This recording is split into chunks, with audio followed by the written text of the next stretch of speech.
Amen, amen, amen. I want us to look at the word of God. And as I was sitting there, it is by the amazing grace. If you think about yourself, what have you done for God to be able to save you? For God to make you alive this morning? For God to choose you as his child that he can depend on? He loves you so much. Imagine he loves you so much. And it is not about how hard we work. It is by the grace of God. And the book of Ecclesiastes, when I was sitting there, the Lord put this in me. It was not in what I had planned to say, but he put this in me. Ecclesiastes chapter 9 and verse 11.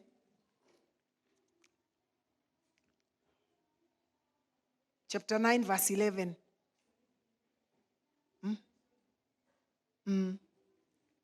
Nikarudi na kuona chini ya jua ya kwamba si wenye mbio washindao katika michezo, wala si walio hodari washindao vitani, wala si wenye hekima wapatao chakula, wala si watu wa ufahamu wapatao mali, wala wenye ustadi wapatao upendeleo, lakini wakati na bahati huwapata wote.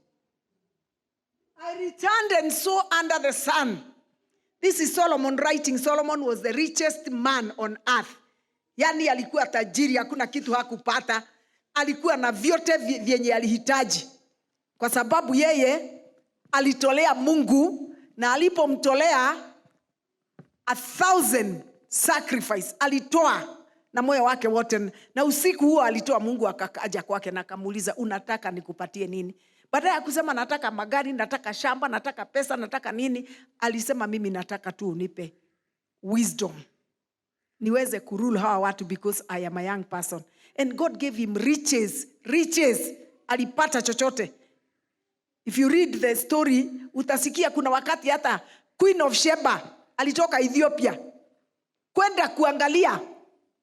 Na Biblia inasema hata yeye hakumwambia vile amebarikiwa. Biblia inasema ya kwamba Queen of Sheba aliangalia the quality. Akaangalia zile vitu ziko hapo. Akaona na kweli hii imepita. Na alikuwa amejaribu kumletea vitu hata yeye, lakini ilikuwa imempita. But even with all that, anasema I returned and saw under the sun that the race is not to the swift. Sio vile unakimbia, sio vile unafanya kazi sana, sio vile ulisoma sana, sio vile hukusoma. Asubuhi nilikuwa na chance ya kuangalia, inaitwa nini? Hii inakuanga kwa Citizen, Rauka. Inaitwa Rauka. And there came different people there. Leo walikuwa wana host waimbaji wa vernaculars. Na nikaona wakaja hapo different people. Mmoja akasema hapo, mimi alikauliza ulianzaje? Akasema mimi nilianza na mimi naimbaga Kikuyu sababu niliona Kiingereza haingii ingawa nina degree. Mwingine akaja hapo akasema mimi ninaimbanga na hii lugha kwa sababu number 1 sikupata nafasi ya kusoma, na mimi hata sijawahi ingia darasa, na Mungu tu amenipatia hii kuimba na nime struggle for sometimes. Akasema nilianza kuimba, sio alisema alianza kuimba 2014. Lakini this is the time Mungu amemtoa. Ati wakati huu nimeimba na nina nyimbo nyingi sana lakini hata hazijulikani. Lakini umefika wakati wa Mungu amemtoa, amemuinua. Citizen ameenda hapo ameimba, alikuwa anasalimia watu wa kwao, anasalimia watu wakati wake umefika. Sio vile amesoma sana, si kwa sababu hajasoma. Time. Sulemani akasema the race is not to the swift, nor the battle to the strong. Watu washindi vita ati kwa sababu wana nguvu. Jehoshafati hakuenda kwa hiyo vita, Mungu ndio alimpigania. Alafu anasema no bread to the wise. Huwezangi unapata mkate wa kila siku, ama ile fedha unapata, ama ile kazi unafanya, si kwa sababu wewe you are a hard worker. No bread to the wise, no riches to men of understanding. Watu hawatajiriki kwa maana wanaelewa sana. Mtu anakuambia hii kazi mimi najua kuifanya kabisa, ndio imenileta nimefika hapa. No men of understanding, no favor to men of skill. Waseme mimi hii kazi naijua sana ndio nimefika hapo. Kuna watu wanaijua kukuliko na hawajafika hapo. No favor to men of skill, but time and chance happens to them all. The fullness of time happens to them all. The fullness of time happens to them all. Praise God. Praise the name of the Lord. Not because of what you know, not because of what you have done, because umesoma sana, si kwa sababu umejua sana. Hapana, time and chance happens to them all. The grace of God falls on each one of us.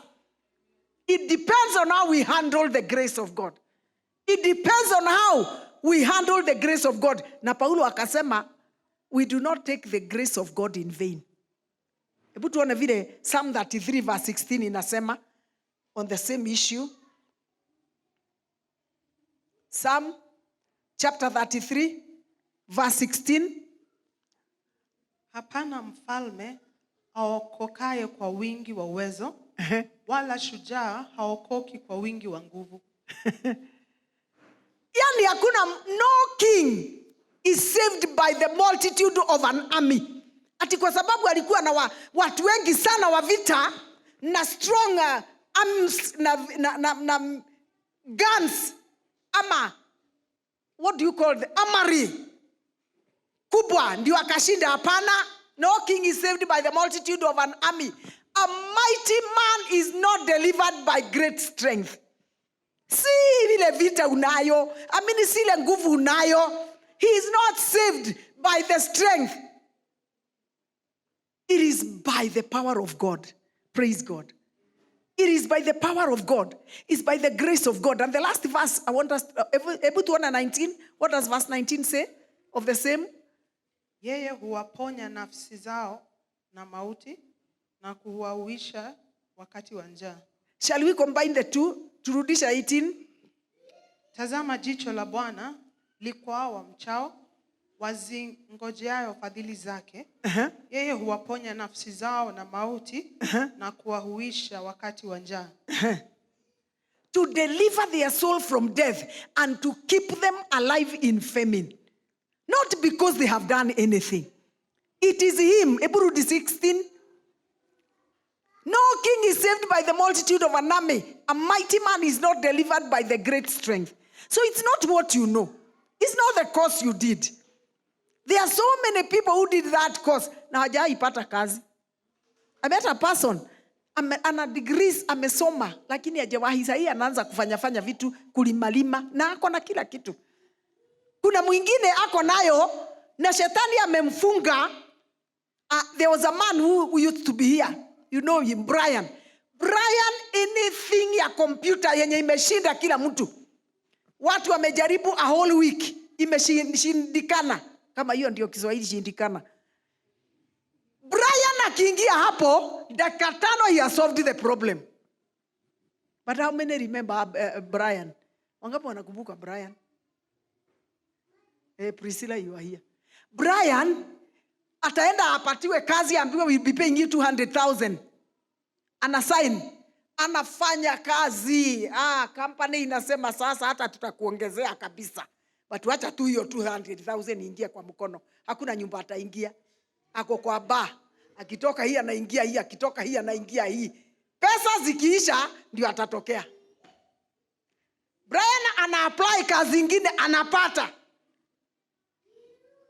Right now, tuliongea na Brian juzi, he called me. Ako shamba. A person who is supposed to be very senior. Analima, ananiambia sasa ninalima hapa, sijui nalima nini, napanda mandizi, nafanya, you know. Because time and chance, praise God, he took the grace of God in vain. It's not that you are better than anyone, but the grace of God. Let's read the last verse on that. Romans 9:16. Romans chapter 9 and verse 16.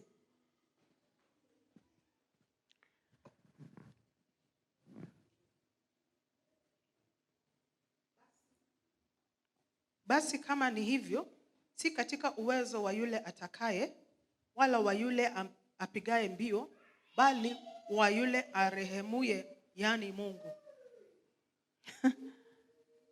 So then it is not of him who wills, si yule anataka sana, nor of him who runs, mwenye anakimbia nafanya hii na hii, but of God who shows mercy. Praise the name of the Lord. It is of God who shows mercy. Si bidii yako, si bidii yako, si vile wewe ni mzuri, si kwa sababu ulizaliwa kwa familia nzuri. No. It is God who shows mercy by his grace. Praise the name of the Lord. Praise God. No one is good before God. Na Biblia inasema vizuri sana, nani is good? Only God. Walikuja Mafarisayo wanamwambia good teacher, wanamuita good teacher. Anamwambia don't call me good. Why? He was a human being. He had a whole mwili wa mwanadamu. Akasema msiniite mzuri, I'm not good. Only God is good. So none of us is good, but the grace of God has made us righteous. Amen. The grace of God has made you what you are. Hallelujah. And that is the reason you cannot go back to the things that are past. You cannot keep thinking of the things that you did and regretting, I wish, and regretting the years, and regretting what you did not do, and regretting what you did wrong. You shouldn't. The grace of God. The Bible says in the book of Titus 2, verse 11. I want you to understand. Usiangalie huyu useme huyu Maina na hiyo gari kwa sababu alisoma. Hapana. Kuna watu hawajasoma na wako na gari na kubwa, si ndio? It is the grace. Amen. What does the Bible say? Titus 2:11. Maana neema ya Mungu iwaokoayo wanadamu wote, for the grace of God that brings salvation, imefunuliwa, has appeared to all men. Verse 12. Nayo yatufundisha kukataa ubaya. That grace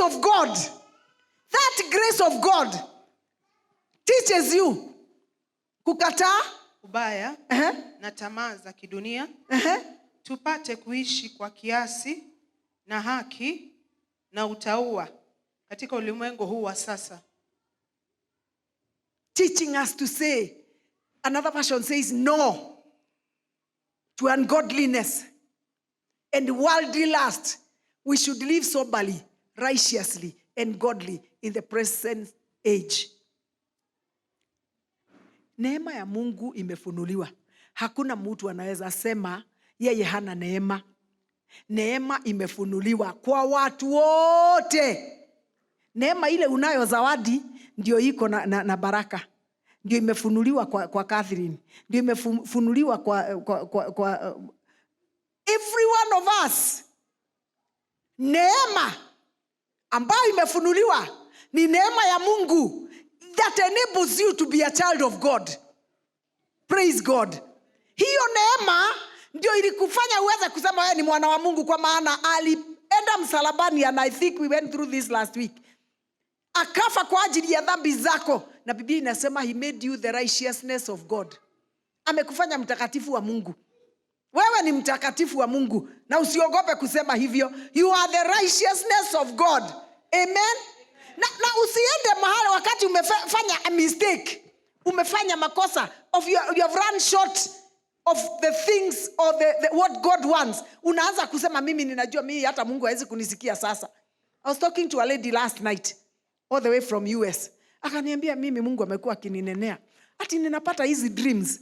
Napata hii dream. Naona there is a time I saw. Nikaona ni kama Yesu anarudi. And it was all white. What? Yani ameona mambo. Na ukimsikiliza kabisa, their revelations anaona. Sasa akaniambia last Tuesday, sasa mimi nilikuwa nimeota hiyo usiku. Lakini Tuesday tukakosana na mzee. Tukakosana, nikakasirika sana. Paka nikaongea na mtu mwingine akaniambia, you get away for a while. Sasa ndio alimuadvise. So because it is in the US, the lady took a hotel around. Akaenda akachukua room, akaenda kwa hoteli. Akaingia. Hata alipofika huko akaambia Mungu, mimi najua nimekasirika, nimefanya vibaya sana. Mimi najua hata umekasirika na mimi, lakini mimi nimekasirika. Sasa anaripoti bwana yake. Umeona vile amenifanya, na si mara ya kwanza, anarudia.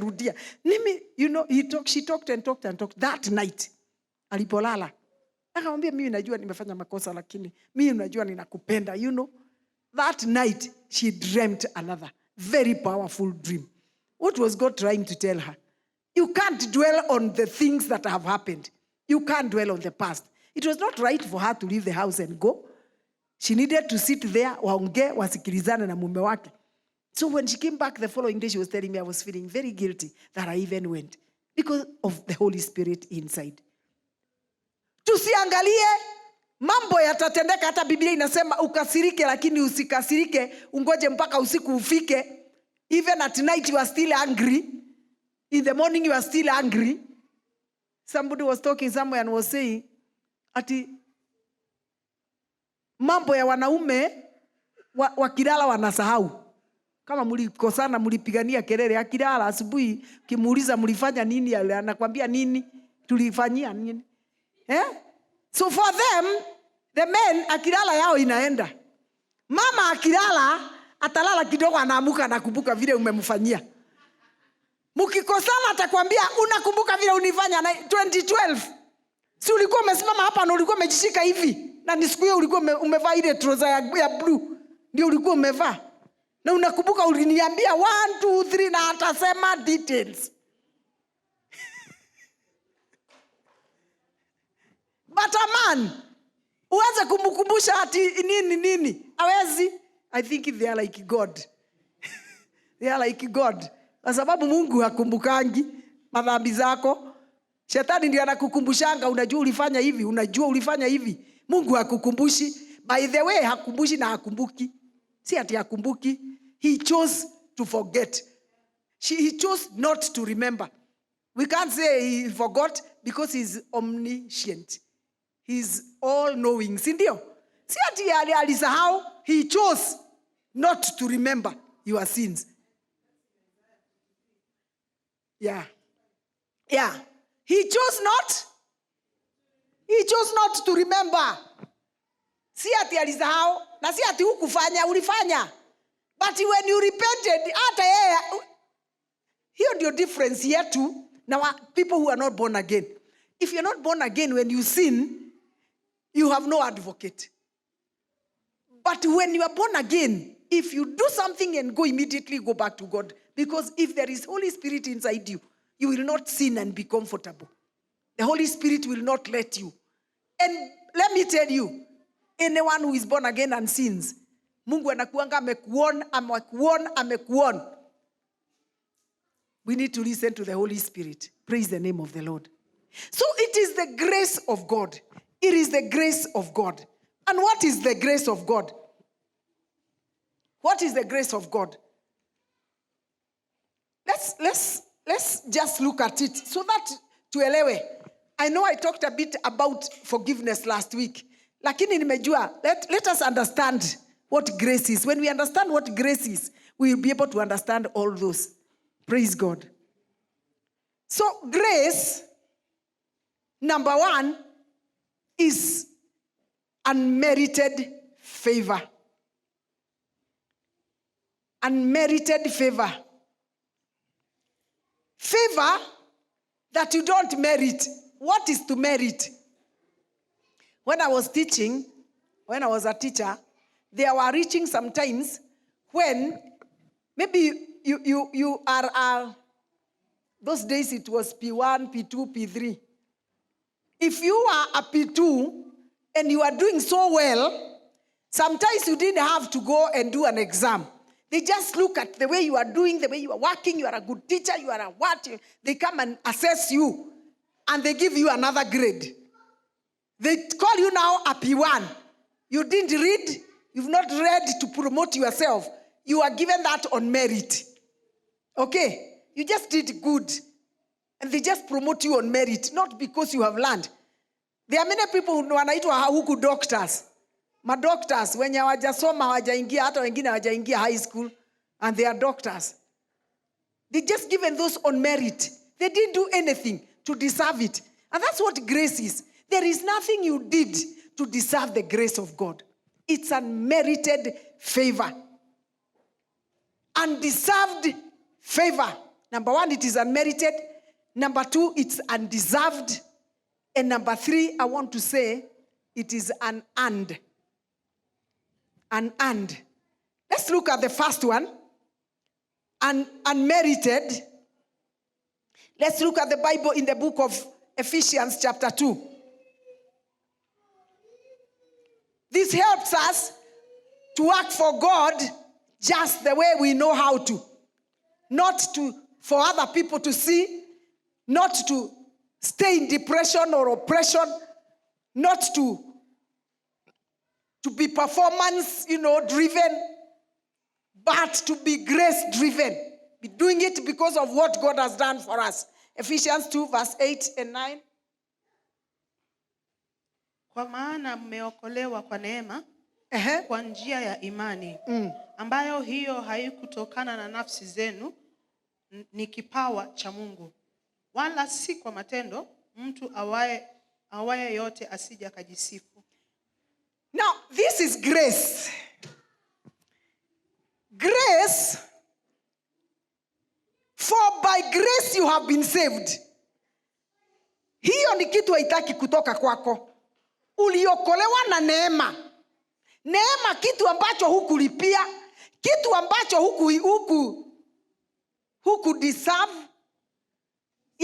hukustahili. Yani Mungu tu kwa huruma zake. Tumeona the other verses is by the mercy of God. Huruma zake akakupenda tu. So he saved you. For by grace you have been saved through faith. Praise God. Maybe we have been teaching a lot of faith and people may not even understand what we are saying. When you believe, you choose to believe because it is a choice. You choose to believe that Jesus Christ has died for you. And it is true, you cannot work for it. Hakuna kitu unaweza kufanya ndio uokolewe. Hakuna. Hata sasa mimi ni mzuri sana, naombanga, sikasirikangi, sifanyangi dhambi. You cannot warrant it. Hakuna kitu unaweza fanya. So it's undeserved, it's unmerited, it's unmerited. You are saved by grace. You've been saved through faith. And that not of yourself. Sio wewe. Unajua wakati mwingine, ukiokolewa tu saa hiyo, unajua kweli hii imekuwa ni neema ya Mungu nimeokolewa. Ina nimekuwa mbaya. Utasikia mtu akisema mimi isipokuwa ni neema ya Mungu sijui ningekuwa wapi. Kwa sababu nilikuwa mbaya, nimefanya mambo, nimefanya hii na hii, ile wewe unaona. Lakini isipokuwa ni neema ya Mungu singekuwa mahali niko. When you are born again, when you are new. But ukikaa, ukiona ile mambo unafanyia Mungu, unaona sasa ni kama hiyo neema unaifanyia kazi. You are doing things to warrant the neema. We cannot at any stage be able to do anything to merit grace. Praise the name of the Lord. So neema Mungu tu.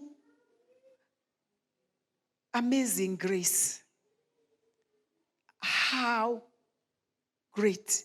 Amazing grace. How sweet. Yani to just be loved.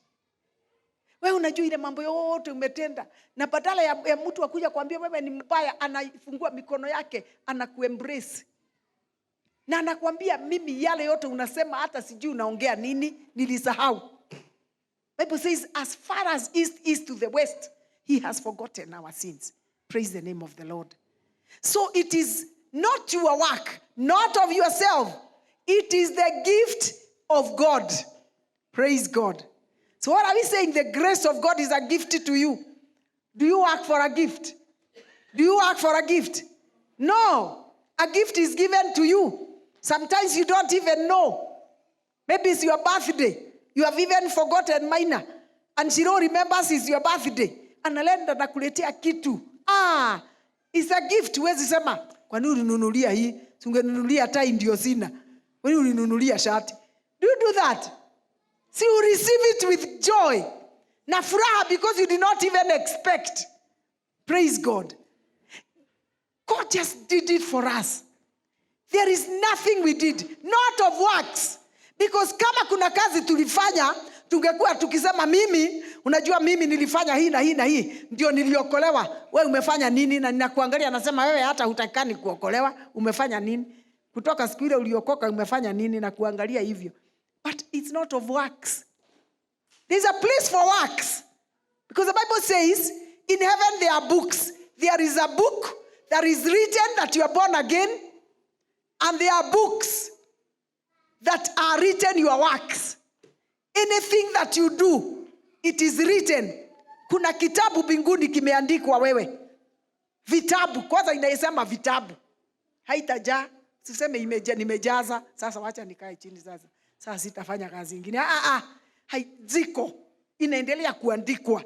Inaendelea kuandikwa. Hiyo ndio tutapewa taji nayo. Tukishaingia, kwa sababu tuliokolewa, tuonekane, tupatikane katika kitabu cha uzima wa milele. Tukishaingia, basi vitabu vingine vije. Wewe ulileta watu kwangu. You brought people to Christ. Taji yako ina shine. Hutaulizwa kama Bonki.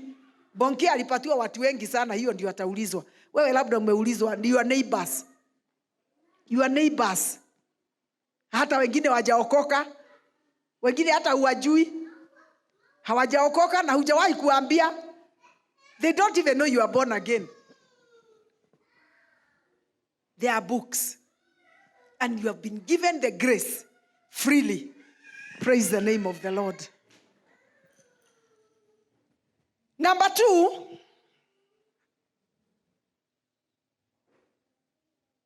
Number 2. Undeserved favor. I said number 1, you don't merit it. Uifanyii kazi. Number 2, it is undeserved. Hustahili lakini umepewa. Wewe hustahili. Unajua hata kuna vitu hata duniani wanadamu wanakuangalia wanasema wewe hapana, wewe huwezi. Hii wewe hustahili. You are, I don't know exactly what to say. Undeserved. Romans 3:24. Labda tukisoma hapo tutaelewa vizuri. Romans 3 verse 24.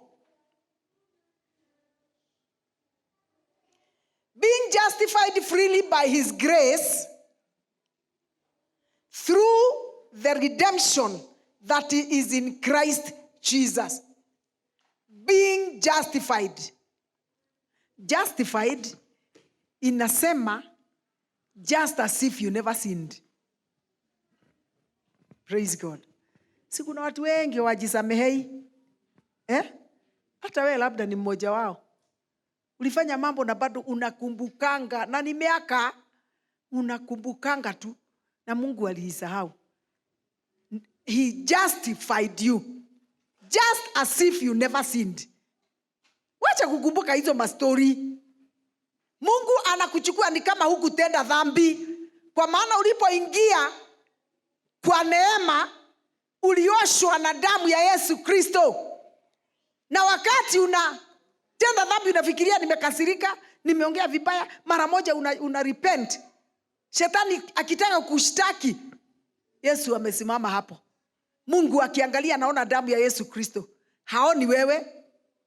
Haoni wewe, haoni Tabitha. Haoni wewe. Akiangalia haoni Jane. Anaona damu ya Yesu. Anaona damu ya Yesu Kristo. Yesu anasimama hapo as your advocate.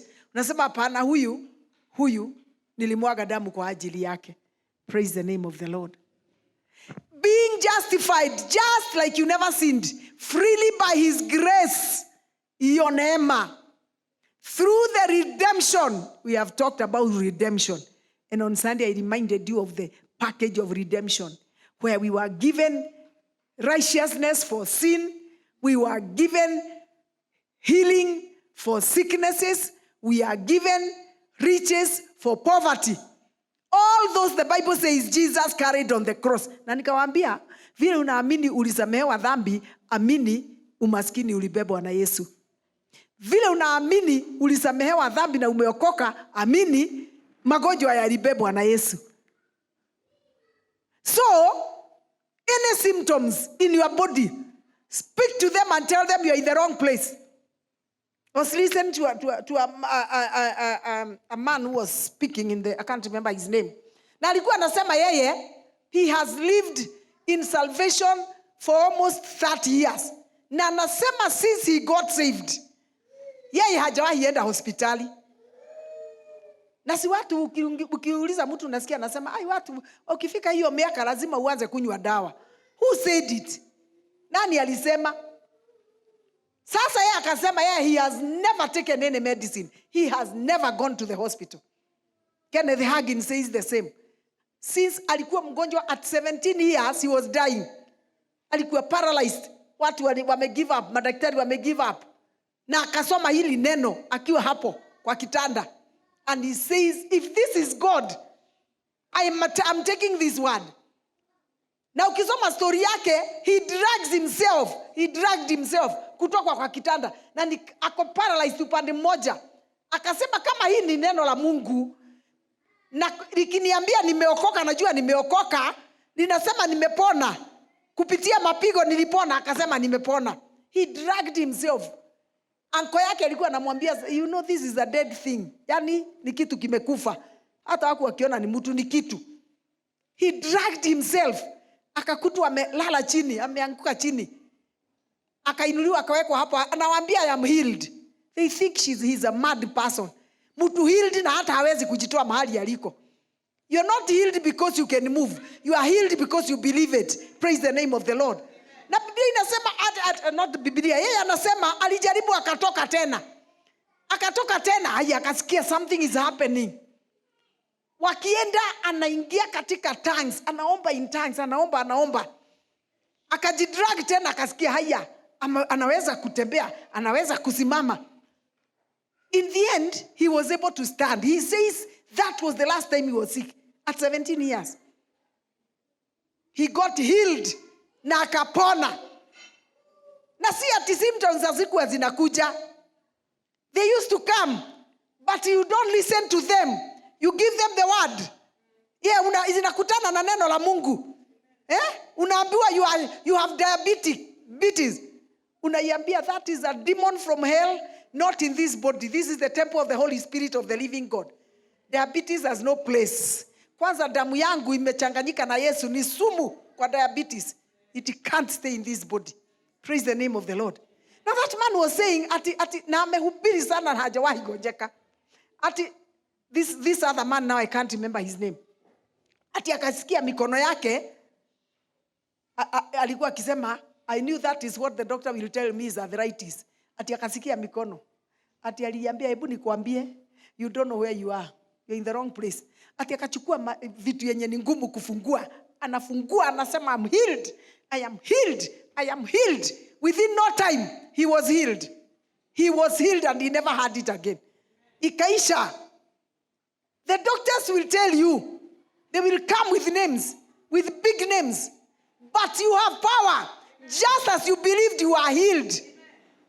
Just as you believed you are born again, believe you are healed. Praise the name of Jesus. This morning, as we were coming, we came a little earlier. And there are friends of ours who we knew when we came to Kinoo. And I haven't seen them for some time. So I just reached there and I felt turn in and say hi to them. So I turned in. It's the other side of the road just before you come.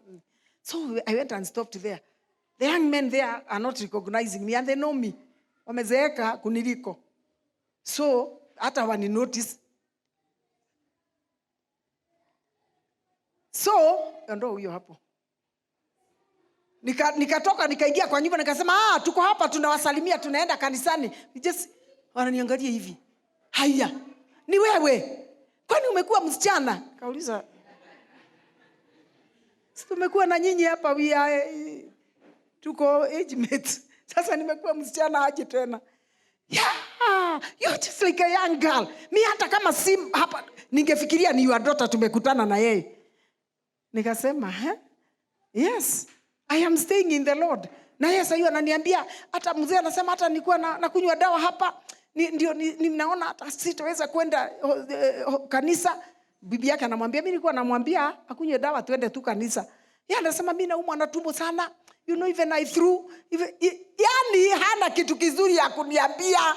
Nikamwambia sisi tumebarikiwa, we are strong, we thank God. Nikamwambia come say hi to Mr. KJ. Wakasema because they left KJ when he would just sit in the house and he could not move. Anawaambia haya habari zenu, how are you? Wakashtuka. Why?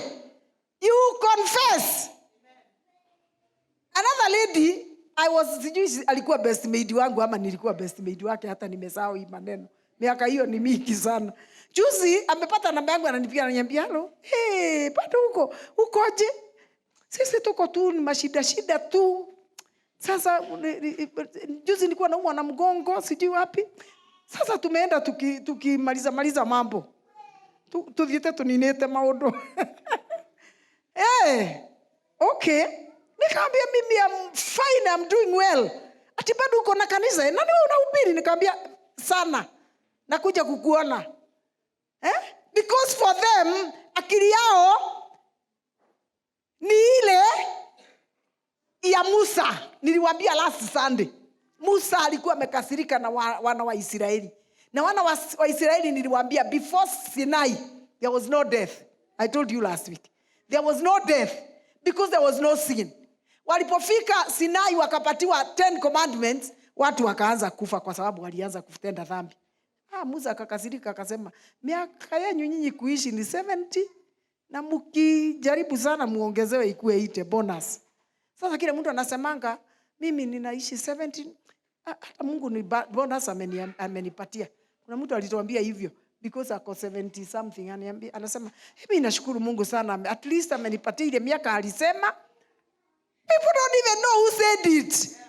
God talked about 120 years. Praise God. 120 years. Which means niko sasa ile ni kuanza ninaanza. Niko prime sasa. Hallelujah. Praise the name of the Lord. Ati watu wanasema sasa ni kuanza kufanya mambo in Kikuyu, making things lighter, kuondoa mambo sasa you don't do too much kwa sababu ya age. You are as old as you feel and as old as you want to be. Praise the name of the Lord. And not in this church. Hautaendaka nyumbani watu wanakuangalia wanashindwa kama wewe ulikuwa wa miaka gani. Unakuta watu huko wanakuuliza wewe ulikuwa class na huyu haya. Na ndio kolete na umezeeka. Hapana, we refuse it in Jesus name. You want to remain strong. Why? Kwa sababu utakunywa dawa. Kuna mtu hapa aliniuliza, wewe unakunywa dawa gani? Nikamuuliza gani? Ati gani kunywa nini?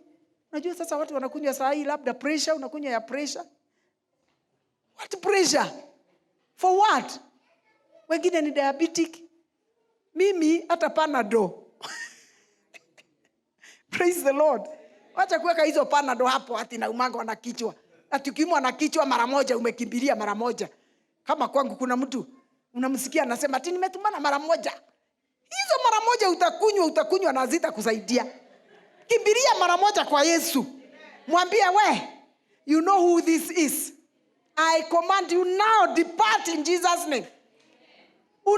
And let me tell you, hakuna mahali palisema ya kwamba these signs and wonders shall follow pastors and apostles and bishops. It says what? It shall follow who? Who? What does the Bible say? It shall follow who? Those, haijasema mi. Nataka vile Biblia inasema. These signs and wonders shall follow those who believe.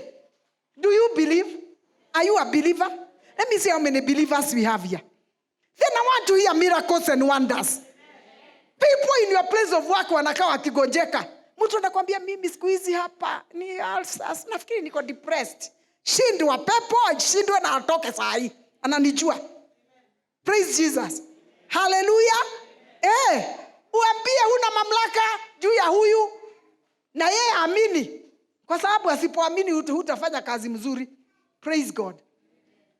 Those that believe because of the grace of God.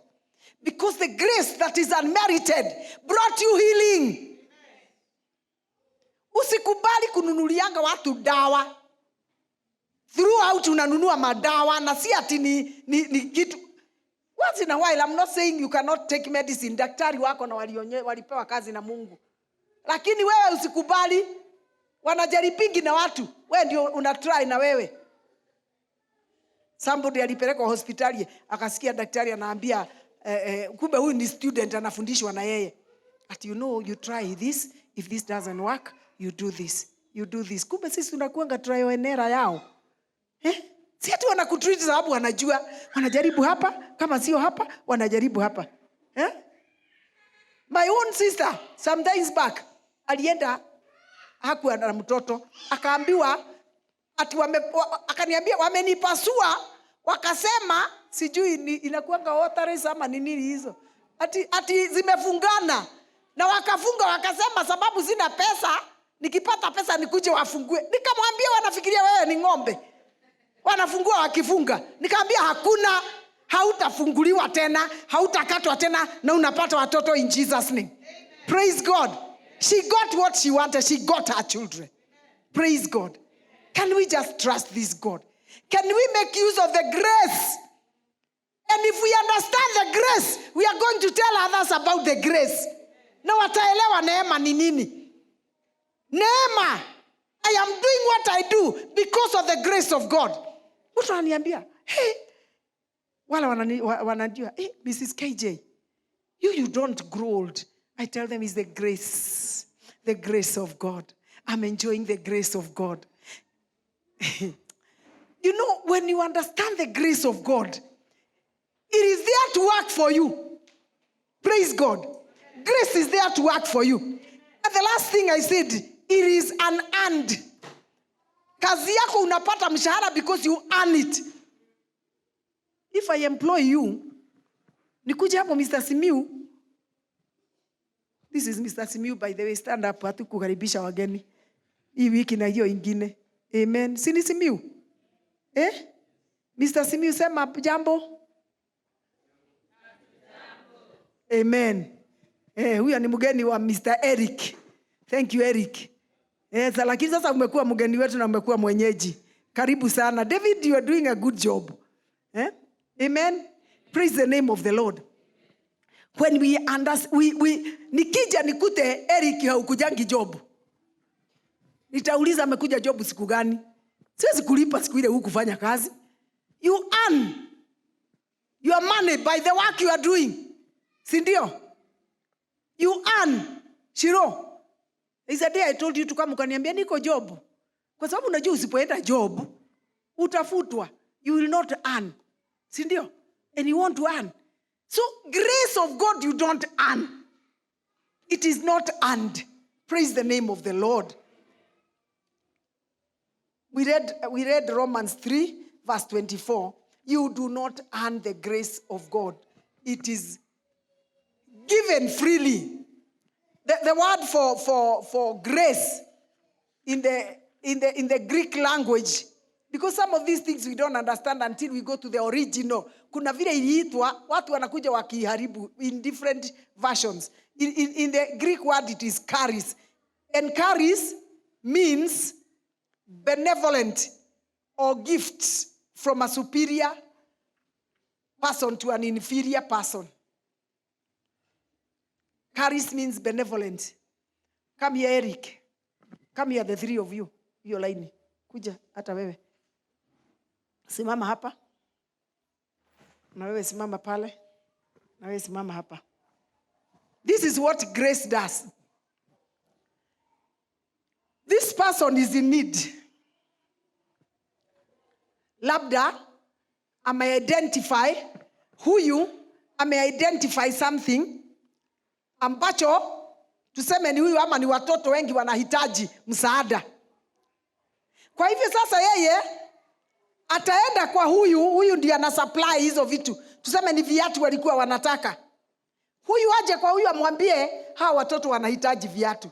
Huyu ndiye like if we talk in the language ya kawaida, huyu ni kama huyu ni broker, huyu ni client, huyu ni anaitwaje huyu mwenye supplier. So huyu atamwambia yule kunahitajika hizi. Na huyu atatoa zote apeane, kama vile tuliambiwa kuna mtu alienda akapeana viatu shule nzima. But halipi, yeye anapeana tu. He is the supplier. But huyu anakuja analipa. Are we seeing something? Are we seeing something? Hawa wanahitaji na huyu ana supply, lakini huyu ndio amelipia. What are we seeing there? What picture are we seeing? Anybody seeing a picture? Hakuna picture mnaona?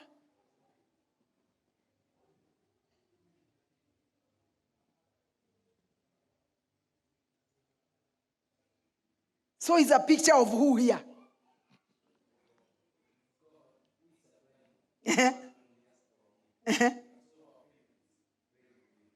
Clap for him. Thank you. Getini chini. God is the supplier. He is ready to give everything. But who pays? Who pays it? Jesus. Jesus pays. By the grace, he pays everything that you need is paid for. Your healing is already paid for. Praise the Lord. Your sins are already paid for. Your prosperity is already paid for. Actually, it's long overdue. It's long overdue. Hallelujah. You need to go ukasirike leo. Enda kwa bedroom yako usimame useme, I know my prosperity is long overdue. My healing is long overdue. I need it. I believe it. I take it in the name of Jesus Christ. Praise the name of Jesus. But you must be careful what you are saying. Si useme hivi alafu useme sasa leo tutakula nini? Sasa watoto wanarudi shule na nini? Hii pesa itatoka wapi? You know, you are undoing. You are undoing. Si niliwaambia vile tulikuwa tunaimba, si kama nyinyi mlikuwa mnaimba. Nyambaga kiondo yako. Kiondo yako. Nani walikuwa naimba hiyo? Ni sisi. Ati ninaanza kiondo. Najua ile kiondo vile inaanzia chini.